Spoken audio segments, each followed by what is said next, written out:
नमस्कार फ्रेंड्स, जय जगन्नाथ।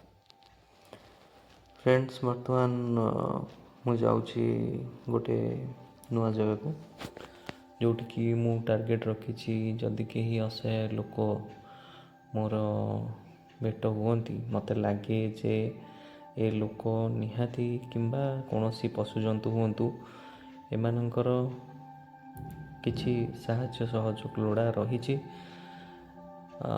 तो से अनुसंधान मु बाहरी आज मु बर्तमान पारादीप जाऊँगी। आपण मैंने देखिपे पारादीप रोड कंडीशन भल नहीं।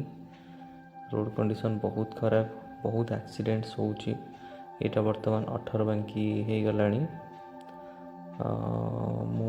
मोर सहयोगी आम बाहरी पड़ू कि सत्कर्म करने, कि साहाय्य सहयोग करने जी आम पाखे अच्छी से किसी लोक किंबा किसी पशुजंतु मन जीतवाई। ठीक अच्छे सांग मैंने बर्तमान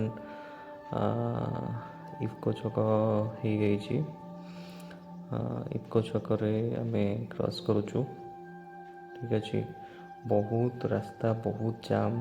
बर्तमान जो ट्रक्स गुड़ा जाऊँगी ट्रक्स गुड़ा बहुत हैरान कर जनसाधारण मानू। बाइक गुड़ा जावा बहुत मुस्किल हो जाऊँगी। आपण मैंने देखु। ठीक अच्छे तो चलतु देखा कौटी किसी साहाय्य सहयोग हो पार्ची ना नहीं। मनरे भक्ति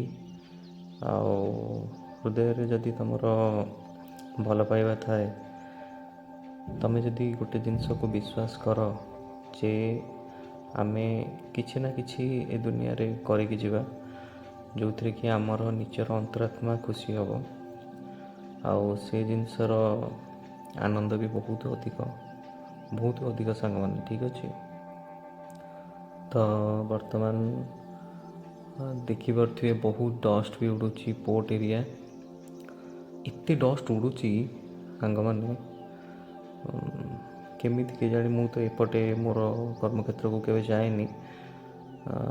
जो मैंने यपटे पोर्ट को जाऊँगी किंबा इफको जाऊँगी रोड तो खराब जो डस्ट उड़ूची पॉल्यूशन होउची ता प्रति आमर बहुत देह खराब हम, बहुत देह खराब। स्वास्थ्य अवस्था बहुत खराब आसूची मध्य।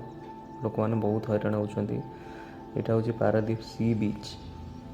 ठीक अच्छे पारादीप सी बीच को आउ टिके जदि सुंदर करा जीवो तो सेटा भल हम। बहुत अलिया आवर्जना पकाउछंती से प्रति टिके जनसाधारण ध्यान दियंतु। ठीक अच्छे मेनली पारादीप प्रोब्लेम होची रास्ता घाट।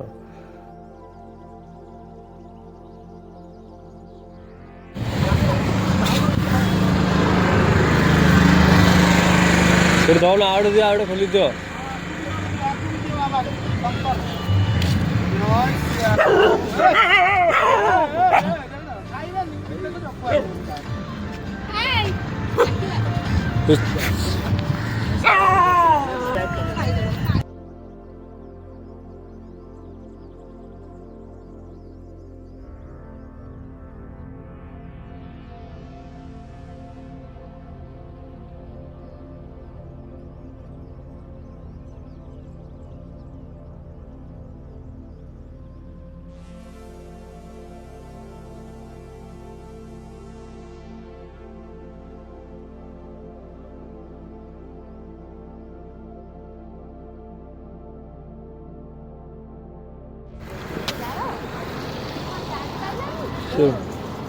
कदली खाइबे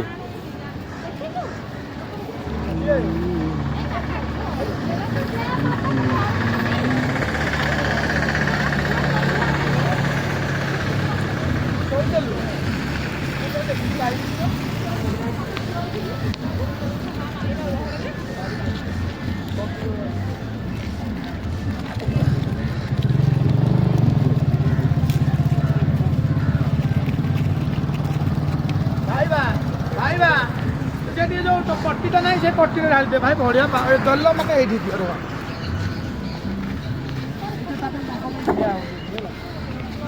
ହ୍ୟାଲୋ ଦୁଇଟା କଣ ଜୟ ଶ୍ରୀରାମ। ଜୟ ଶ୍ରୀରାମ ଜୟ ଶ୍ରୀରାମ।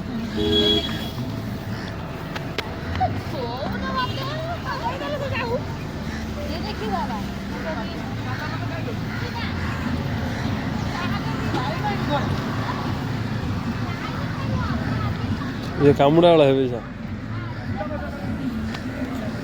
तू आवड़े पेगड़े के जाड़ो ମୁଁ କାହାକୁ ଦିଏନି ଗୋଟେ ମୂର୍ତ୍ତି ମଣିଷକୁ ହେଲା ପଶୁ ପକ୍ଷୀ ଡାକିକି ଖୁଆଇବି ଛୁଆଙ୍କୁ ଖୁଆଇବି ଭାଇ ମୋର ଇଏ ମୋର କହିଲେ ମଠ ଏଠି ବସିଦେଉ ନା ରଖି ବଟ ବୃକ୍ଷ ଲଗେଇକି ए पारादीप जय श्रीराम पारादीप में आई गो सेवा मानव सेवा तो सब चली भाई अच्छा आगे भाई दुकान भाई ये मंदिर श्रीराम पताका भाई उड़ू ଜୟ ଶ୍ରୀରାମ।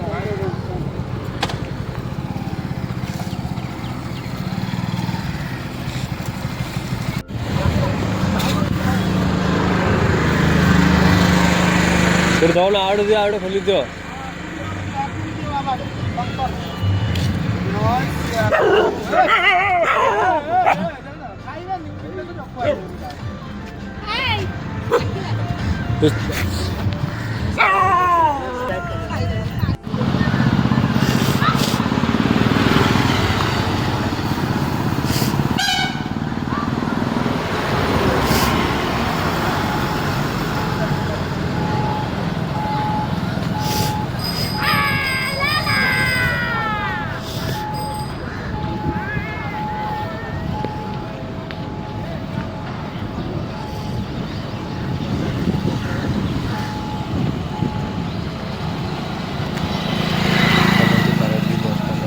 ସେଠି ମୋର ଜଣେ ମାଉସୀ ଦେଖାଗଲେ ସେ ତାଙ୍କର କିଛି ଦୁଃଖ ଅନୁଭବ କଲେ କିଛି ମୋତେ ଅନୁଭବ କରେଇଲେ ଚାଲନ୍ତୁ ଦେଖିବା।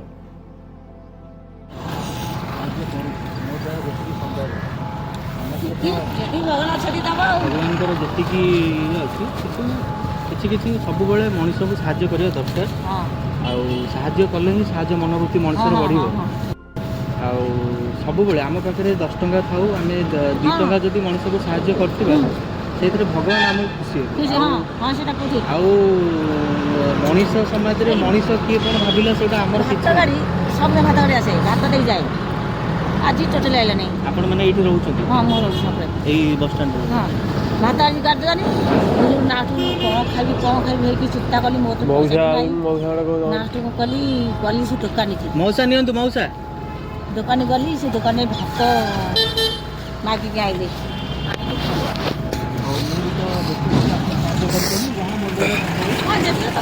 ଯେତିକି ତମେ ଦେଲେ ଏତିକି ତମେ ଖାଇବା ଦିଅ ଏତିକି ମୋ ଚିନି ଦେଲେ ପୁରା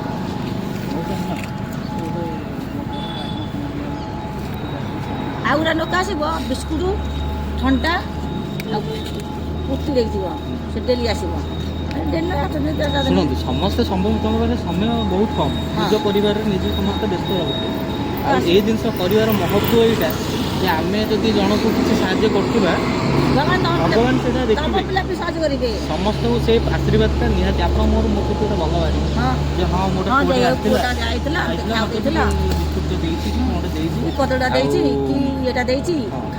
ମୁଁ ଖାଇଲି ମୁଁ ଆପଣଙ୍କ ପାଖରେ ତାହେଲେ ଭଲ ବାହାରିବ ନା ମୋର ଗୋଟେ ଭଲ ହେଇକି ଉପରେ ଗୋଟେ ଲେଖା ହେଇକି ରହିବ ଏତିକି କଥା ଆଉ ମଣିଷ ତ ଜାଣିଛନ୍ତି ଆଜିକାଲି ମଣିଷଙ୍କର ପ୍ରକୃତି କ'ଣ ହେଇଗଲାଣି ସେମାନେ ଭାବୁନାହାନ୍ତି ଆମେ ଦିନେ ନା ଦିନେ ମରିବୁ ସେମାନେ ଭାବୁଛନ୍ତି ଆମେ ମରିବୁନୁ ଆମେ ଏମିତି ଅନ୍ୟର ଗୋଡ଼ ଟାଣିବୁ ଅନ୍ୟକୁ ହଇରାଣ କରିବୁ କି କାହା ତଣ୍ଟି ଚିପି ପଇସା ଆଣିବୁ କି କ'ଣ କରିବୁ କିନ୍ତୁ ସେ ଭାବୁନାହାନ୍ତି ଆମେ ଯେତେ ଟଙ୍କା ରୋଜଗାର କଲେ ବି ମଲା ପରେ ଆମେ ଟଙ୍କାଟେ ବି ନେଇକି ଯାଇପାରିବାନି ସବୁ ଏଇଠି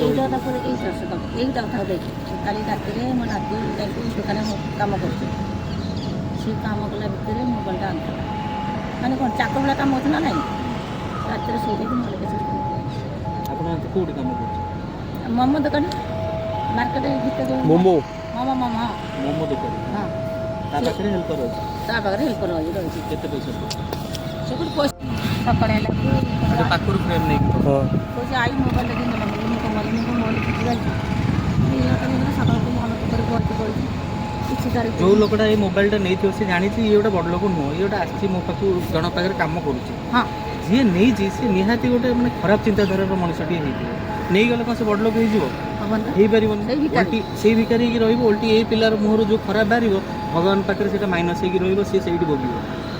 ଏଠି ନ ଭୋଗିଲେ ବି ସେଇଠି ଭୋଗିବ, କିନ୍ତୁ କର୍ମଫଳଟା ମଣିଷ ଏଇଠି ଭୋଗିକି ଯାଏ। ହଁ ମଣିଷ ଉପରେ କିଛି ବିଚାର ହୁଏନି। ୟା ତ ବାପ ୟା ତ ପଡ଼େ ହଁ, ବାସ୍। କିନା ଭୁଲ କରି ଠିକ୍ ଠିକ୍ ଠିକ୍।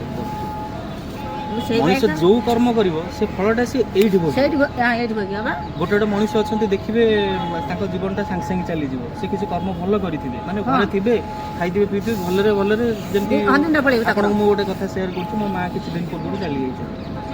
ଗୋଟେ ମାସ ମୋ ହାତ ବୋଲେ ମୋ ପୁଅ ବୋଲା ମୋର ଖାଲି ଅଛି 2ଟା ଝିଅ ଅଛି, 3ଟା ଝିଅ ଅଛି, ଗୋଟେ ପୁଅ ଅଛି। ପୁଅ ମରିଗଲେ। ମୋ ସାନ ପୁଅ ମରିଗଲା, ଗୋଟେ ମୋ ପାଖରେ କେହି ନାହାନ୍ତି, କାରଣ ମୁଁ ଏକା ଅଛି। ମୋ ଘରେ ପୁଅ ନାହିଁ ନା ଝିଅ ନାହିଁ ନା କେହି ନାହିଁ, ଝିଅ ବାହାଘର କରୁଛନ୍ତି। ସବୁ ଝିଅ ବାହାରିଲି, ମୋ ପାଖରେ କେହି ନାହାନ୍ତି ଟୋଟାଲି, ମୁଁ ଏକା ଅଛି।